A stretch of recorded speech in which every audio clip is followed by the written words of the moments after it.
एक बार की बात है, कुछ साइंटिस्ट ने चंद्रमा के ऊपर रिसर्च की और पाया कि वहाँ हीरों का भंडार है। उस भंडार का पता लगाने के लिए उन्होंने चंद्रमा पर एक रॉकेट भेजने की तरकीब बनाई। ये बात सबसे छुपाने के लिए उन्होंने शहर से दूर एक गांव के पास जंगल में अपना कैंप लगाया। रिचर्ड, जब तक हम इस रॉकेट को लॉन्च ना कर दें, हमें ये बात सारी दुनिया से छुपानी होगी। अगर किसी को हमारी खोज के बारे में पता चल गया तो उन सारे हीरो पर सरकार अपना कब्जा जमा लेगी। तुम बिल्कुल सही कहते हो, ये सिर्फ हमारी खोज है, इसलिए उन सारे हीरो पर सिर्फ हमारा हक होना चाहिए। तुम फिक्र मत करो, हम शहर से बहुत दूर हैं। यहाँ पास में सिर्फ एक छोटा सा गाँव है और वहाँ के लोग बहुत नासमझ हैं। उन्हें कभी हमारी तरकीब के बारे में पता नहीं चलने वाला। फिर एक दिन उसी गांव में रहने वाला लल्लन किसी काम से शहर जा रहा होता है। तभी उसकी नजर उन साइंटिस्ट के कैंप पर पड़ती है।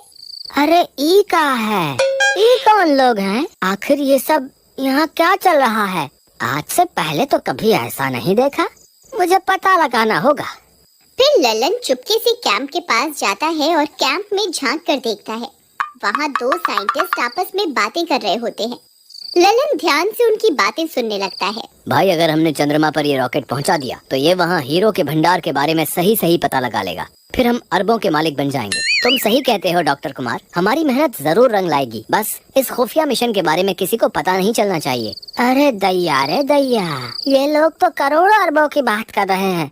अच्छा, तो यही रॉकेट है जिसे ये लोग चंद्रमा पे भेजने की योजना बना रहे हैं। वाह बेटे लल्लन, आज तो तेरे हाथ बहुत बड़ी खुफिया जानकारी लग गई है। क्यों ना इसका फायदा उठाया जाए। मुझे अभी के अभी जाकर कालिया को इसके बारे में बताना होगा। फिर वह भागता हुआ जाता है और सीधा कालिया के घर पहुंच जाता है।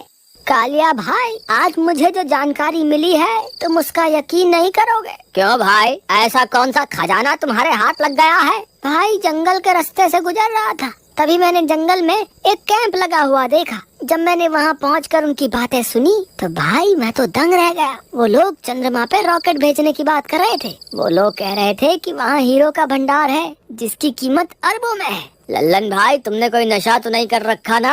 आज ये कैसी बहकी बातें कर रहे हो? भाई, मुझे पहले ही पता था तुम मेरी बात पे विश्वास नहीं करोगे। एक काम करो, तुम खुद मेरे साथ चल कर देख लो कि आखिर वहाँ चल क्या रहा है। फिर लल्लन और कालिया फिर से जंगल में बने खुफिया कैंप के पास पहुंच जाते हैं। देख भाई कालिया, अब तो विश्वास हो गया तुम्हें। ये वही कैंप है जहाँ वो साइंटिस्ट रहते हैं। और वो देखो, ये वही रॉकेट है जिसे ये लोग चांद पर भेजने के चक्कर में है। चलो मेरे साथ, चलो, मैं तुम्हें इनकी बातें सुनाता हूँ।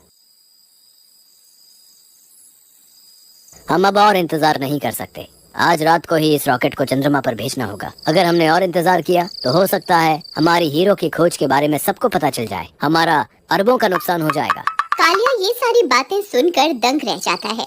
क्यों भाई कालिया, अब तो तुमने अपने कानों से सुन लिया ना ये लोग क्या करने वाले हैं? लल्लन भाई, वो लोग तो अरबों के हीरो की बात कर रहे हैं। हाँ भाई, यही सही मौका है जिंदगी में कुछ कर दिखाने का। तुम कहना क्या चाहते हो भाई? क्या ये बात हम सरकार को जाके बता दें? अरे नहीं नहीं मूर्ख, सारे किए कराए पे पानी फेरना चाहता है क्या? मेरे पास एक तरकीब है।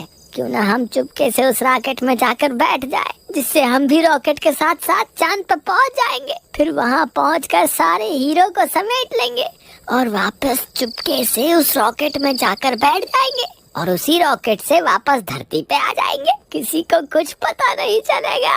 भाई, तुमने तो पक्का मरने का प्लान बना लिया है। अगर वो रॉकेट चंद्रमा पे पहुंचकर वापस नहीं आया तो हम क्या करेंगे? हमें तो रॉकेट उड़ाना भी नहीं आता। अरे तुम घबराओ मत, कुछ नहीं होगा। ये रॉकेट वहाँ खोजबीन करने जा रहा है, इसलिए ये कुछ ही घंटों में वापस आ जाएगा। बस हमें सही समय पर उस रॉकेट में बैठ जाना है, बस। भाई, मुझे तो इस तरकीब में बहुत गड़बड़ लग रही है। ये बहुत खतरनाक हो सकता है। अरे भाई, कुछ गड़बड़ नहीं होने वाली, मेरा विश्वास करो। हम आज रात ही चुपके से जाकर उस रॉकेट के अंदर बैठ जाएंगे। बाकी तुम मुझ पे छोड़ दो। रात होने पर जंगल की ओर चल देते हैं। कुछ ही देर में वे लोग वहाँ पहुँच जाते हैं।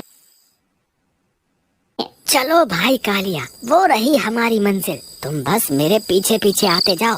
फिर वे दोनों दबे पांव उस रॉकेट तक जाते हैं और उसका दरवाजा खोलकर चुपके से उसमें बैठ जाते हैं। कुछ ही देर में वह साइंटिस्ट उस रॉकेट को लॉन्च कर देते हैं। कालिया भाई पकड़ के रहना, इसकी स्पीड बहुत तेज होती है। अरे मर गए रे, मुझे तो पहले ही पता था तू मुझे मरवा कर ही छोड़ेगा।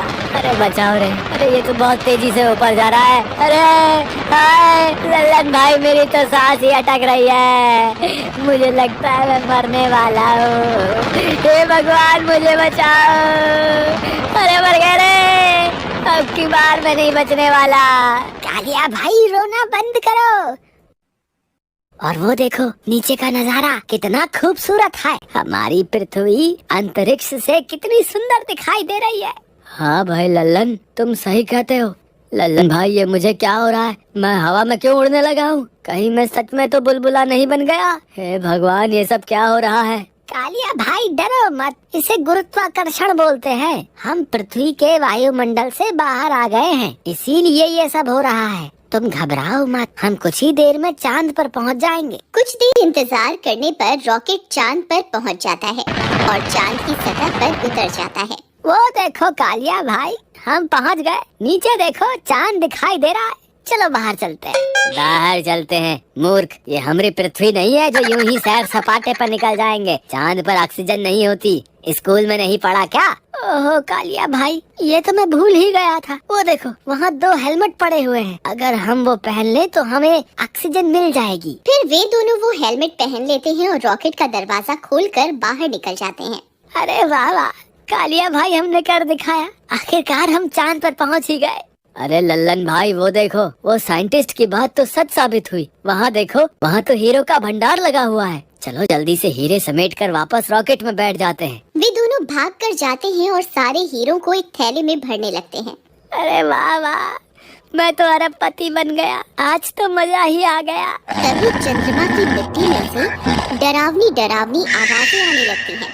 अरे लल्लन भाई, ये आवाजें तो कुछ जानी पहचानी सी लगती हैं। तभी एक चुड़ैल मिट्टी के ढेर में से बाहर निकल आती है। अरे मर गए रे, ये तो चुड़ैल है, इसने तो चंद्रमा पर भी हमारा पीछा नहीं छोड़ा। अरे मर गए रे, अरे भागो रे भागो, अपनी जान बचा के भागो। अरे कालिया भाई मेरे लिए रुको। अरे मर गए रे, ये चुड़ैल यहाँ कहाँ से आ गई? अरे साइंटिस्ट हो, तुम्हारा नाश मीटे, तुम्हें इतने छोटे छोटे हीरे दिखाई दे गए, लेकिन इतनी बड़ी चुड़ैल क्यों नहीं दिखी? फिर वे सारे हीरो को वहीं छोड़कर वहाँ से भाग जाते हैं और वापस रॉकेट में चढ़ जाते हैं। अरे लल्लन भाई, जल्दी से दरवाजा बंद कर लो, कहीं ये चुड़ैल अंदर न आ जाए। अरे मर गए रे, हे भगवान हमारी रक्षा करो। यहाँ तो आप जल्दी सुन लोगे, हम तो आपके कितने नजदीक आ गए हैं, अब तो हमारी मदद के लिए आ जाओ। अरे मर गए रे, मैंने तो पहले ही कहा था ये बहुत खतरनाक तरकीब है, लेकिन तुम्हें हीरो का लालच खाया जा रहा था। कालिया भाई, मुझे क्या पता था ये चुड़ैल चंद्रमा पर भी हमारा पीछा नहीं छोड़ेगी। अब तुम घबराओ मत, ये चुड़ैल रॉकेट के अंदर नहीं आ सकती, बस कुछ ही देर में ये रॉकेट उड़ जाएगा और हम वापस अपनी धरती पर पहुंच जाएंगे। थोड़ी देर इंतजार करने के बाद वह रॉकेट चंद्रमा से उड़ जाता है और वापस धरती की ओर बढ़ने लगता है। अरे वो देखो कालिया भाई, हम बच गए, बस थोड़ी देर में ये रॉकेट वापस धरती पर पहुंच जाएगा। हे भगवान, तेरा लाख लाख शुक्र है। देर में वे लोग वापस धरती पर पहुंच जाते हैं। फिर जैसे ही वे लोग रॉकेट से बाहर आते हैं, वे साइंटिस्ट उन्हें पकड़ लेते हैं। भाई साहब, हमें माफ कर दो, हम गलती से आपके रॉकेट में बैठ गए थे, हमें लगा ये एक झूला है, लेकिन ये तो हमें उड़ाकर चंद्रमा पे ले गया। साइंटिस्ट भाई, वहाँ हमें बहुत सारे हीरो का भंडार मिला। साइंटिस्ट ये सुनकर खुश हो जाते हैं। देखा डॉक्टर कुमार, मैंने आपसे कहा था ना, चंद्रमा पर हीरो का भंडार छुपा हुआ है। भाई कालिया, अपनी अम्मा के बारे में भी तो बताओ, जो हमें वहाँ मिली थी, जिससे हम अपनी जान बचा कर आए हैं। तुम किसकी बात कर रहे हो? तुम्हें चांद पर कौन मिला था? साइंटिस्ट भाई, जैसे ही हम चांद पे उतरे, हम दोनों वहाँ हीरो का भंडार देखकर बहुत खुश थे, लेकिन तभी अचानक से एक चुड़ैल वहाँ आ गई। वो जरूर उन हीरो की रखवाली कर रही है, उसकी वजह से हम एक भी हीरा अपने साथ नहीं ला पाए, बस किसी तरह अपनी जान बचा के वहाँ से भाग आए। वो कोई चुड़ैल नहीं, बल्कि कोई एलियन होगा। पता नहीं साइंटिस्ट भाई, हमें तो बस इतना पता है कि हम आज बाल बाल बच गए। अब तुम्हें हमारा एक काम करना होगा, तुम्हें फिर से चांद पर जाना होगा और वो हीरे वहाँ से लेने होंगे। तेरा नाश मीटे साइंटिस्ट, हमें फिर से मौत के मुंह में धकेल रहा है। मैं कहीं नहीं जाने वाला। तुमसे पूछ कौन रहा है, हम तो तुम्हें बता रहे हैं। फिर वे सारे साइंटिस्ट मिलकर लल्लन और कन्हैया को फिर से उस रॉकेट में चढ़ा देते हैं और रॉकेट को चंद्रमा की ओर रवाना कर देते हैं। अरे साइंटिस्टों, तुम्हारा नाश मिटे, हमें फिर से बनने के लिए भेज दिया। अरे मर गए, कोई तो हमें बचाओ। ललन भाई, रॉकेट का दरवाजा खोलो, मैं अभी यहीं से कूद जाऊंगा। यहाँ से कूद के मरना चाहते हो क्या? चुपचाप बैठे रहो, जो होगा देखा जाएगा। थोड़ी ही देर में वे लोग फिर से चांद पर पहुंच जाते हैं। वह चुड़ैल वही उनका इंतजार कर रही होती है। राजा जी, आप वापस आ गए। मैं कब से आपका इंतजार कर रही थी। जरा बाहर तो आइए ना। अगर आप इसका भाग 2 देखना चाहते हैं तो कमेंट में जरूर बताइएगा।